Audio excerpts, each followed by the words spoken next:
In this video, we're going to show you how to design multi-phase converters. So let's start a design. Click on Specifications to start your design.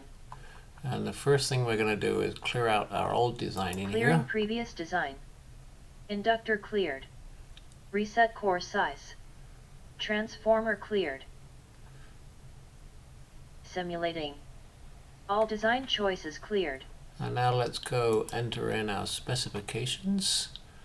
And we'll put in Enter your converter specifications on this form. A multi-phase buck converter. And we'll set the input line from 10 to 14 volts, with 12 volts being the nominal. And the output will be 3.3 volts with 20 amps on the output. Ultimately, we want to do a 100 amp supply here, but we're going to do that by using 5 parallel phases. So let's click OK. Setting power levels. Complete. I don't think we want to use a flyback to do this. We're just going to make it a buck. So let's click on the synchronous buck converter. Designing new topology with RidleyIQ. Simulating to steady state. Design and simulation and now complete. The converter has been designed.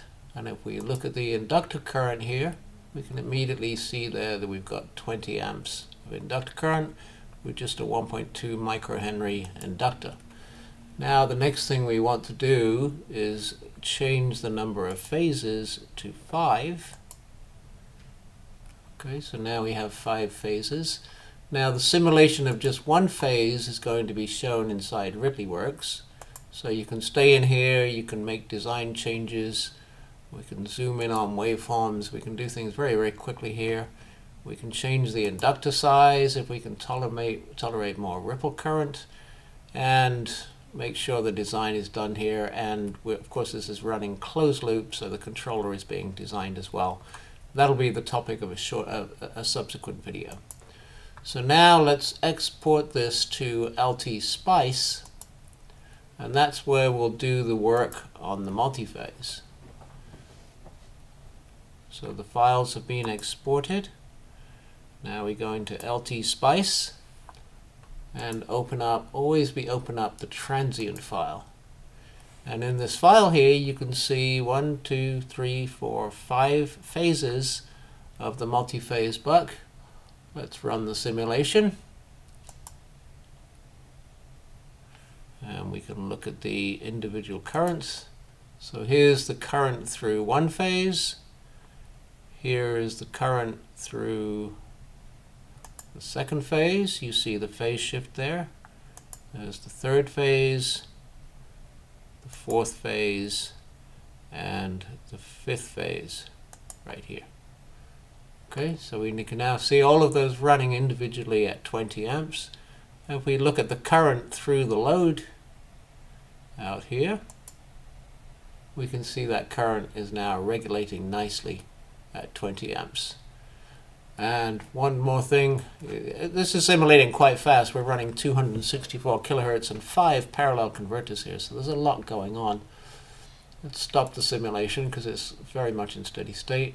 Zoom in on those waveforms, and you can see the multi-phasing of all the converters, which is a really pretty thing to see. Now another thing that's interesting to look at is how much of that ripple current is going through the capacitor. And we take a click on the resistor here, and you can see that the inductor current ripple is actually very small. It's far, far smaller than the individual ripple currents that we see here, because in multi-phase the currents tend to cancel each other depending on the duty cycle. But this is the great power of using multi-phase. You can use a much smaller cap and it sees much less stress than if you were trying to do this with just a single phase converter. So hopefully that shows you how we get multi-phase done.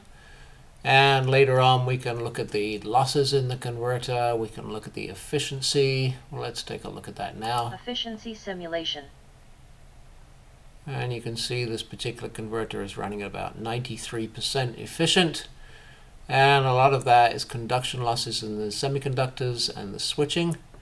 And we have lots of options of changing, the design parameters to improve that efficiency. So I hope that was useful to you.